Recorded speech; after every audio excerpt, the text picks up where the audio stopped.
अस्सलाम वालेकुम दोस्तों, वेलकम टू एक्सप्लोर। आगाज करते हैं आज की हमारी वीडियो का। आज का हमारा टॉपिक, जैसे कि थंबनेल से भी पता चल रहा होगा कि हर बंदा यूरोपियन कंट्री में जाने के लिए तैयार है, जाना चाहता है।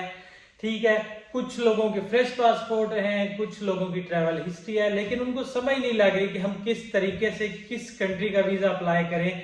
आया क्या आसानी से पाकिस्तानियों को यूरोपियन कंट्री का वीजा आज की डेट में 2023 में मिल रहा है, या फिर क्या क्या प्रॉब्लम का सामना करना पड़ रहा है जिनकी वजह से वीजे रिजेक्ट हो रहे हैं, या क्या कमी पेशी होती है। तो आज हम मुकम्मल इसके ऊपर डिस्कस करेंगे कि किस तरीके से हम प्रॉपरली अपनी अगर फाइल इस तरीके से अच्छे तरीके से बना लें तो यूरोपियन, शेंजन हो, यूके हो, कनाडा, अमेरिका, हम किसी भी कंट्री का वीजा जो है वो हासिल कर सकते हैं, बशर्ते कि अगर हम इस तरीके से फाइल बनाएंगे। तो मुकम्मल वीडियो आज इसके ऊपर बनाई जाएगी कि हमारा किस तरीके से फाइल पेपर वर्क होना चाहिए कि हम आसानी से वीजा हासिल कर सकें।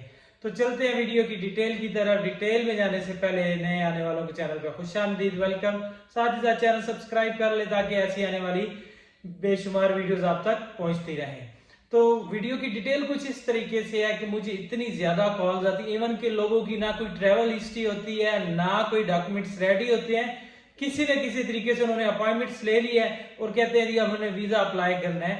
लोगों को इतनी हाव नाव भी नहीं पता होता कि यार वीजा अप्लाई करने के लिए एनटीएन, टैक्स रिटर्न, ठीक है, आपका एफआरसी, एमआरसी, जॉब करते हो तो आपकी एनओसी लेटर लगता है, ठीक है, बाकी सारी चीजें हैं, होटल बुकिंग है, फ्लाइट रिजर्वेशन है, ट्रैवल प्लान है, ये चीजों का पता ही नहीं है।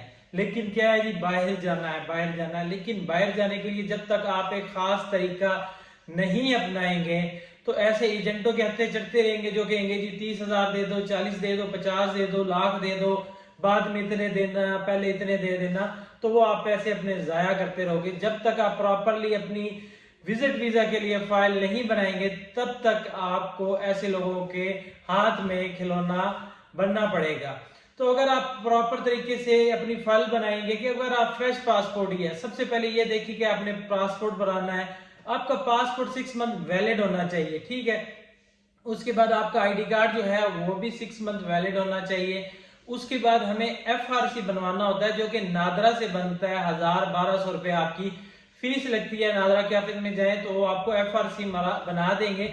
अगर आप मैरिड होते हैं तो हमें एमआरसी साथ भी बनवाना होता है, वो भी नादरा से बन जाता है, ठीक है। उससे आगे चले तो अब आगे होता है कि अगर तो हम बिजनेस कोई कारोबार छोटा मोटा भी कर रहे हैं तो हमें चाहिए कि अपना कारोबार बिजनेस जो है उसको रजिस्टर कराएं, अपना एनटीएन बनवाएं, उसके ऊपर अपनी टैक्स रिटर्न बनाएं।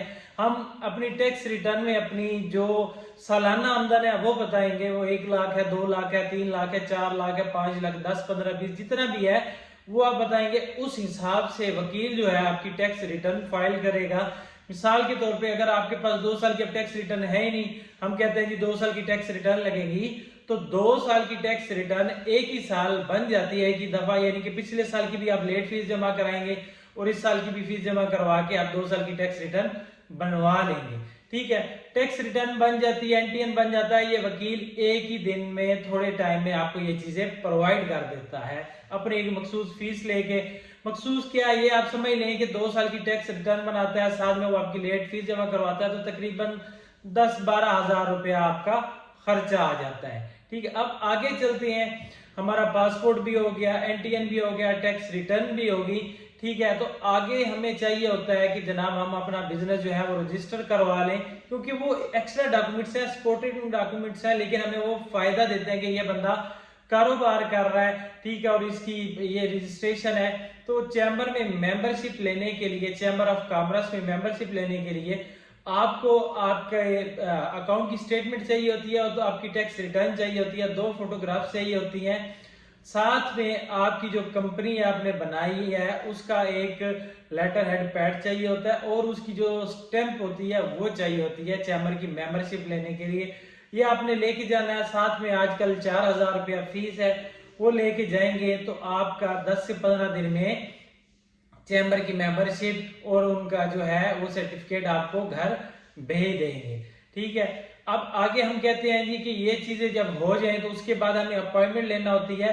तो सबसे पहले ये देखिए कि आपकी बिजनेस की नौयत कितनी है, आपकी जो इनकम है मंथली वो कितनी है। अब अगर आपकी इनकम कम है, मतलब 1-1.5 लाख रुपया है, तो 1-1.5 लाख रुपए में आपने अपने खर्चे निकालने हैं। निकाल के अगर आपको 60-70 हजार रुपया बचता है तो आप अपनी ट्रैवल हिस्ट्री पहले बनाएं। ठीक है, छोटी कंट्री से शुरू करें, दुबई से कर लें, थाईलैंड, मलेशिया, सिंगापुर, तुर्की, अजरबैजान, ठीक है, ताजिकिस्तान, फिर आगे बढ़ते जाएं तो आप साउथ अफ्रीका, और फिर आप जो है दूसरी नॉन शेंजन कंट्री या जापान हो गया या फिर शेंजन कंट्री की तरफ रुख करें। लेकिन अगर आपका कारोबार बिजनेस इस नौयत का है कि मंथली उसमें करोड़ों की ट्रांजैक्शन हो रही है और आपका बैंक क्लोजिंग बैलेंस जो है वो लाखों में 50, 60, 70, 80, 90 लाख करोड़ रुपया पड़ा हुआ है, तो फिर आप डायरेक्ट फ्रेश पासपोर्ट पे भी कर सकते हैं किसी भी बड़ी कंट्री का, क्योंकि आपकी जो प्रोफाइल है, आपकी टैक्स रिटर्न और आपकी बैंक स्टेटमेंट एक दूसरे को जस्टिफाई करें, साथ मिलती हो, तो आसानी से वो भी आपको वीजा मिल जाता है। अब वीजा मिलने के लिए भी हमें डिफरेंट कंट्री का इंटरव्यूज भी देना पड़ते हैं, तो इंटरव्यूज में भी आपकी प्रोफाइल के मुताबिक आपसे सवाल पूछे जाते हैं, क्या बिजनेस करते हैं, किस पर्पस के लिए आप जा रहे हैं, कौन सी जगह घूमेंगे, ट्रैवल प्लान कितने दिन का है, कौन सी एयरलाइन लेंगे, ये चीजें होती है। ठीक है, तो अगर हम ये सारी चीजें स्टेप बाय स्टेप करेंगे तो आसानी से हम खुद भी किसी भी कंट्री का वीजा लगवा ले सकते हैं। लेकिन अगर हम ये कहें कि मेरे पास 30 लाख पड़ा है, 40 लाख पड़ा है, आप मुझे किसी भी कंट्री का वीजा लगवा दें, ऐसे नहीं होता। जब तक आपकी प्रॉपर फाइल मेंटेन नहीं होती, डॉक्यूमेंट्स प्रॉपर नहीं बने होते। और ये भी चीज याद रखें कि आपकी ये सारे जो डॉक्यूमेंट्स मैंने बताए हैं, ये कम से कम आपके 6 मंथ पुराने होने चाहिए। जितने पुराने होंगे उतनी ज्यादा आपकी वर्थ बढ़ेगी। एक्स्ट्रा डॉक्यूमेंट्स में आप इनमें अपने प्रॉपर्टी के डॉक्यूमेंट्स लगा सकते हैं, गाड़ी के डॉक्यूमेंट्स लगा सकते हैं, कोई गाड़ी, घर, बंगला कुछ भी हो वो आप लगा सकते हैं। ठीक है, इससे आपकी वर्थ बढ़ेगी। साथ में आपने अपनी फैमिलीज, अपनी कंट्री के साथ टाइज शो करना होती है कि आप किसी भी कंट्री का विजिट करके दोबारा अपनी कंट्री में वापस आएंगे, ये उनको श्योरिटी देना होती है। अगर इस तरीके से हम सब्र से, तरीके से, तहम्मुल से अपना काम करेंगे और चलेंगे तो कोई भी कंट्री हमें वीजा देगी। हालांकि जो हालात पाकिस्तान में चल रहे हैं, इन्वेस्टर जो यहाँ बैठे हैं उनको भी पता है। अब यहाँ पे गवर्नमेंट जॉब वाला बंदा भी जाना चाह रहा है, प्राइवेट जॉब वाला भी जाना चाह रहा है। हाँ, प्राइवेट जॉब बंदा जो करता है उसको अपनी 3 सैलरी स्लिप साल लगाना होती है। ठीक है, 3 सैलरी स्लिप और आपका एनओसी लेटर जो है वो लगाओ तो आपकी वीजा जो है फाइल रेडी हो सकती है, बशर्ते कि उसमें आपकी सैलरी भी अच्छी हो।